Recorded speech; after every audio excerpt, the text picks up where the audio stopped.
வணக்கம். இது ஆதிதமிழச்சி YouTube channel. நான் உங்கள் ஆதிதமிழச்சி. விரத நாட்களில் இதையெல்லாம் செய்யாதீங்க. விரத நாட்களில் கீரை, பாகற்காய் போன்ற உணவுகளை சமைக்காதீங்க. அமாவாசை போன்ற திதி நாட்களில் கீரை மற்றும் அசைவ உணவை சாப்பிடாதீங்க. வீட்டில் ஒருவர் விரதம் இருக்கும் போது மற்றவர்கள் அசைவ உணவை எடுப்பதை தவிர்த்திடுங்க.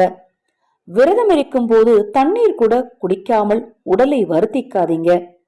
விரதம் இருக்கும் நாட்களில் தாம்பத்தியம் மேற்கொள்ளாதீங்க.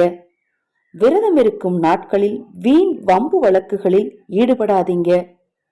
விரதம் இருக்கும் நாட்களில் தீட்டு காரியங்களுக்கு செல்லாதீங்க. இதையெல்லாம் தவிர்த்திடுங்க. அப்பதான் நீங்க விரதம் இருந்ததற்கேற்ற பலன் உங்களுக்கு கிடைக்கும். நமது சேனல் சார்பாக அனைத்து பூஜை பொருட்களையும் அறிமுகப்படுத்தி இருக்கிறேன். உங்கள் தனிப்பட்ட பிரச்சனைகளுக்கு பிரத்யேகமாக பரிகாரங்கள் தெரிந்து கொள்ள விரும்பினால் 93446929